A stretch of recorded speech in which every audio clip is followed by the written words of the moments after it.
I'm grown up now, but I still understand kids better than I do grown-ups. You're not so grown up. I'm very grown up. That's a matter of opinion. I'm very grown up. More so than Dad, because I forgave him for not understanding. And the minute I forgave him, in my mind, I felt better. ご機嫌いかがですか？渡辺Danです。On today's episode of Backward Engineering Your Script, we're going to talk about some of the challenges with the less than important scenes in your script. The great Howard Hawks used to say that a great movie is made up of 5 great scenes and no bad ones. Note those words because he was very precise in what he was saying. 5 great scenes, no bad ones. Now, many people feel that this means that every scene you write must be a masterpiece, and this can lead to preposterous levels of writer's block. No, that's not what he meant at all. Of course there's going to be expository scenes. Of course there's going to be scenes that are just there to move the plot forward. Of course there's going to be other scenes where we need to get certain information out there to the audience in preparation for the big scene, but in and of themselves aren't necessarily all that memorable. His great admonition is to just make sure there are no bad ones. What does he mean by no bad ones? Well, what I feel he meant was that there are no scenes in it that contradict the real purpose of the movie and the story, meaning that they don't contradict the main theme, they don't violate the character, and they don't mess up the plot to where somebody says later, hey, wait a minute, there's something wrong here. The 2 movies we're going to look at today are East of Eden, which was the only one of the 3 great James Dean movies that was released during his lifetime, and Ozu Yasujiro's Banshun, or Late Spring. Both of these films appear to be very, very different in terms of their style, in terms of their character development, in terms of everything, and yet they both handled the same challenges in roughly the same way. They both featured very, very different characters who were unusual to the general norm of movies made in their respective countries at the time. And both of them are films that have attained classic status and are ones that are often known for reasons other than their solid screenwriting. Yet it is the foundational aspects of that writing that made these movies so solid. That understanding of the characters, that understanding of nuance, and that understanding of how, yes, we do have our 5 great scenes, and we're making sure that our lesser scenes are still interesting to look at and still carry forth the stories in a way that keeps us saying, what's going to happen next? First of the movies is East of Eden.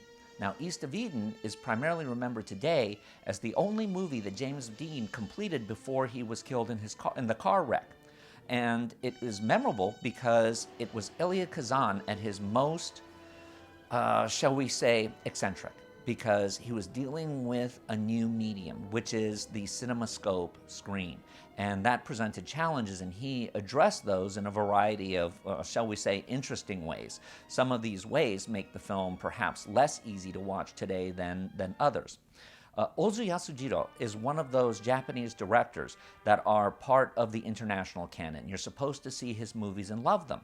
And once you're old enough, and I'm very specific about chronological age here, because when you're young, you can look at an Ozu movie and be bored out of your skull. But when you're older and you've been through the world a little bit, his very subtle way of making story points is endlessly fascinating, and they're well worth reapproaching, even if in film school you swore that along with Wind from the East and Last Year at Marienbad, this was a director that you would avoid at all costs for the rest of your life.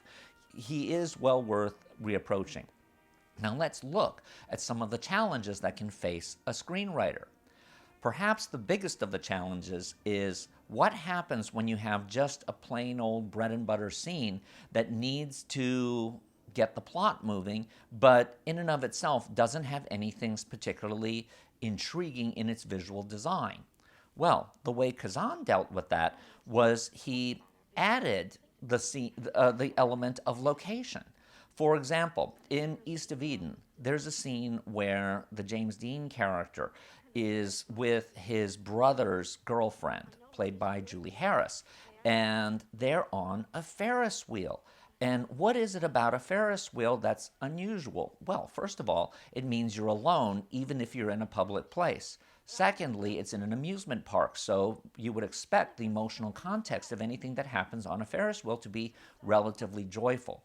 Instead, what we have here is we have the moment occur where James Dean and Julie Harris first realize that they are attracted to each other. And this is very bad plot-wise, because she's been engaged to his brother forever, and he's the bad kid, and she knows that he's a bad kid, and yet there is that attraction. So when they're having their scene together, we see the emotions there. We see the fear that they can be seen.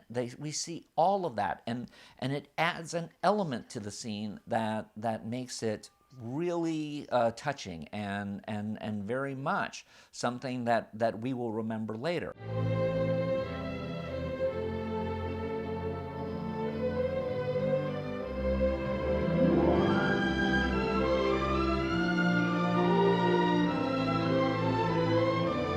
I love Aaron, I do, really I do. I do, I do, I do.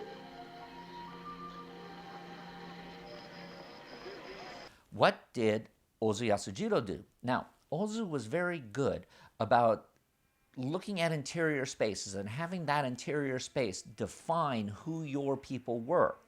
And yet, when he would take people outside, he would always throw in an element that was a little bit interesting, that was a little bit unexpected.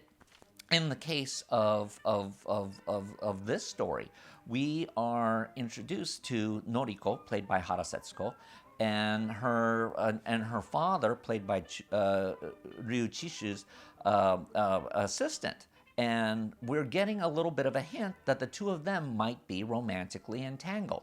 And so we see them doing what in the United States would be looked at as a typical love montage as they're riding bikes together. And what do we see that's an interesting element? Now remember, this movie was made right after World War II, so I can't remember if it's right out of the occupation or if it's still during the occupation. Note that they drive right by a Coca-Cola sign. Again, it's a plain scene, but that sign of Coca-Cola is an intrusion into Kamakura, the world of Kamakura, the city where the big Buddha is located. Is not something that you would expect. And so after that, when they have their scene on the beach, we're already accustomed to the fact that there's something that is not common that we're looking at. The second trick that someone can do is to understand that what's happening in the scene isn't necessarily all that important. So, do we really need to hear the dialogue that the characters are expressing? Well, in East of Eden, a very telling scene happens when James Dean has been thrown out by his father, and the Julie Harris character goes to comfort him. We barely hear what the two of them are saying. Instead, we witness the scene from the point of view of both the father and the other brother. Note what happens here. What is said, even though we want to know, is buried because we don't have to hear the specific words. We know exactly what she is doing.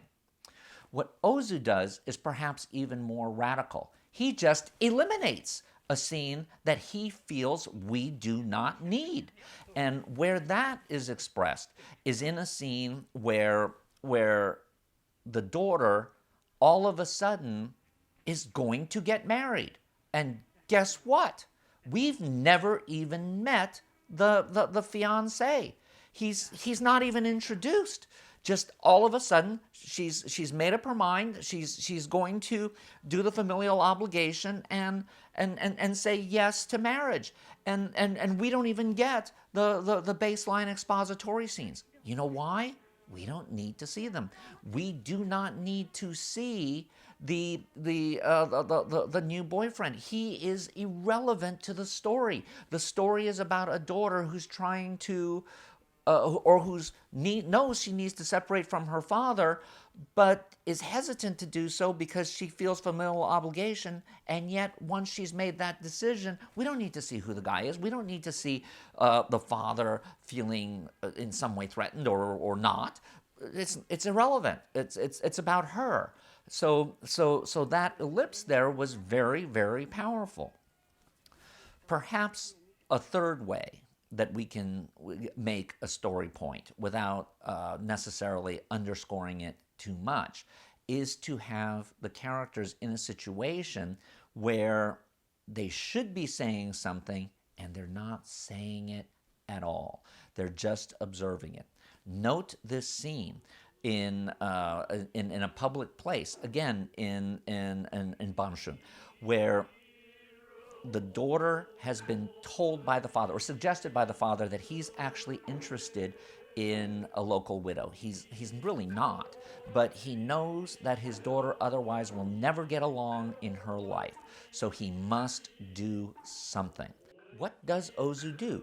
Instead of having the scene take place in a very melodramatic context, instead of having the scene take place where the emotions are out in the surface and can be dealt with straightforward, it happens during a kabuki performance where they are in the audience, so they're unable to really talk unless they were planning on disrupting the whole audience. And trust me, these are Japanese people. We just don't do that kind of thing.